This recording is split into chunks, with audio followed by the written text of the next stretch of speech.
Odin finds लोकी as well और उसको वो अपने बच्चे की तरह पालते हैं अडॉप्ट करके। लेकिन वहीं दूसरी तरफ 1000 एडी में एक और बड़े वॉर की शुरुआत हो जाती है जिसको इंटरगैलेक्टिक वॉर कहा गया। इस वॉर में क्री और स्क्रल्स का वॉर तो पहले से ही चल रहा था, लेकिन अब नोवा भी घुस जाते हैं तो क्री और नोवा के बीच में भी एक फाइट शुरू हो जाती है। ये एक ऐसा वॉर है जो अगले 1000 साल तक चलेगा। एंड इसके कुछ ही सालों बाद वेनवू को 10 रिंग्स मिलती हैं। कहां से किसी को नहीं पता। एक क्रेटर है, एक टूम है, नहीं बताया गया।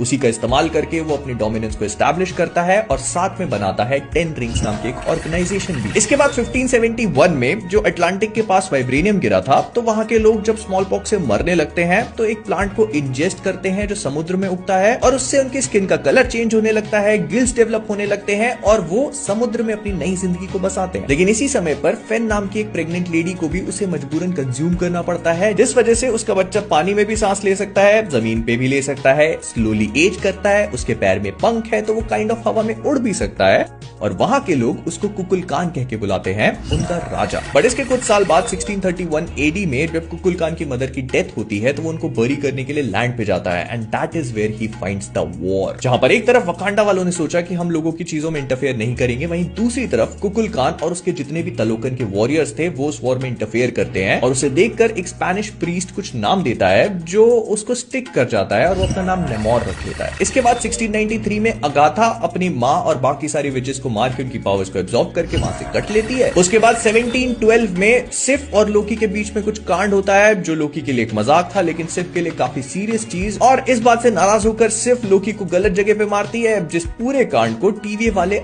आगे जाकर रिपीट पे चलाएंगे। बट वहीं दूसरी टाइमलाइन 1832 में जेम्स हाउलेट का जन्म होता है, जिसको आगे जाकर हम सब लोग किसी और नाम से भी जानेंगे, जो कि है लोगन एंड वोल्वरीन। इसके कुछ साल बाद 1845 में जेम्स की पावर पहली बार मैनिफेस्ट करती है और अपने बोन क्लॉस का इस्तेमाल करके अपने खुद के पिता की जान ले लेता है एंड वो और उसका हाफ ब्रदर विक्टर क्रीड वहां से भाग निकलते हैं। एंड 1861 में ये दोनों मिलकर अमेरिकन सिविल वॉर में भी पार्टिसिपेट करते हैं। और इसके कुछ समय बाद 1868 में रवोना और मिस मिनट्स आते हैं यंग विक्टर टाइमली को एक किताब डिलीवर करने के लिए, जो काम उनको किसी बड़े शख्स ने दिया था। लेकिन लोकी 2 के एंड के बाद अभी पूरी चीज बदल चुकी है, तो विक्टर टाइमली कुछ आवाज सुन के पलटता तो है लेकिन खिड़की के पास उसे कोई किताब नहीं मिलती। लेकिन वहीं दूसरी तरफ 1923 में कहानी कुछ और ही चल रही थी, क्योंकि इकरिस सर्सी के साथ इतने